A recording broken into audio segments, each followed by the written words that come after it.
Back now to those floods in outback Queensland. Eromanga is a tiny place in the state's far west near the South Australian border. Its claim to fame is being the furthest town from the surf in Australia, but over the last couple of days it's been smack bang in the middle of an inland sea. Laura Josey is a drenched local and she joins us now from the Eromanga CBD. Laura, g'day. So what's the last 4 days been like there? Hi, Joe. Yeah, it's honestly been crazy. We have experienced more rain than most people that have lived out here have seen for a very long time. Yeah, and so did the water go through any homes there? Yeah, it definitely did. We had a couple of houses have some water through it, and anyone that had low-lying areas like all our laundries and my house, I had to get a lot of dirt and mud and silt out of the patio area. So it took me about 4.5 hours yesterday. And we've got some of your shots now with your dog. Yeah, got a couple of pups there. And yeah, so the water was just like, the main street was just like water as far as the eye could see. Yeah, there was not a lot of grass at all. In fact, that shot there, it actually came up a little bit further and it was not far from coming in the house. It was just right on the edge when the water started, the channel started working and the water started receding. So we were very lucky. I understand you've only been there for 3 years or so, but what have some of the locals who've lived there for longer said about how much rain fell? Yeah, well, all the guys that have been here for all of their lives that I know of said that this is the highest that they've seen it in a while.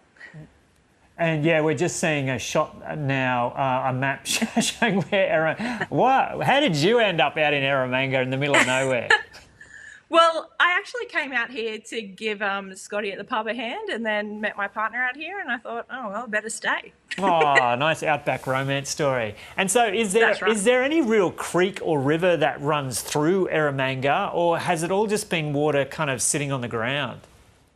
Well, it is channel country out here, so we definitely have quite a few channels, but all of the stuff that we've had has just been from bucketing rain. So we had about 300 mil since Saturday. Right. And so you're expecting the roads are going to be cut for a while? Yeah, definitely. We definitely won't be getting in to Charleville because Quilpie's our next closest town and those guys are definitely cut off. They don't even have phone service at the moment. And any word how livestock has fared? Yeah, not good. We've spoken to a fair few of our mates that have all said that they've had some pretty significant stock losses and they are very upset, which is understandable. These are things that we are responsible for these livestock. Yeah, but I guess there's also there is generally relief when there's a bit of rain in these kind of notoriously dry places in inland Australia. Yeah, that's right. Well, we were talking about drought before this. So, but it's nice to have the rain, but this is just far too much and now has gone the opposite way for us. And I mentioned before that Eromanga is famed for being the furthest place in Australia from the sea, but also known for its dinosaur bones. Are you hoping some more bones might be uncovered by all this water? Well, hopefully that'd be great. But I did make the joke that it was the Eromanga Sea back in the dinosaur age. So, maybe we're there again. Who knows? What goes around comes around. And have you heard how other people are going in the region? Yeah, definitely.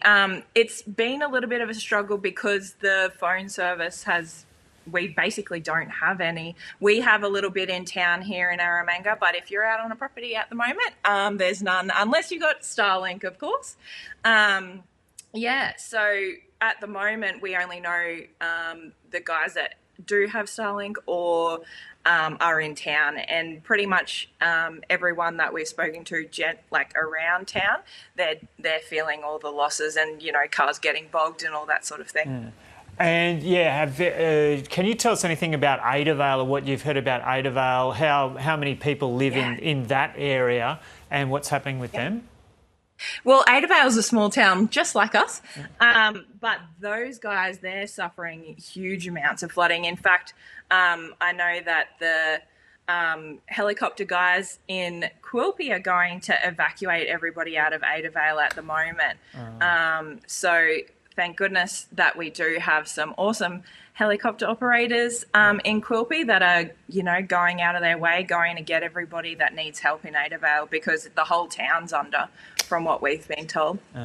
And Laura, while you've been there in Eromanga over the last 3 years, have you had a decent wet where the channel country just gets transformed and kind of comes up all green? Yes, we did have some really nice rain the first couple of years I was here, and it is beautiful. So it'll be a beautiful tourist season once the floodwaters go away. Yeah, that transformation really is something else. Okay, Laura, thanks so much for having a chat to us from Eromanga. Excellent. Thank you very much.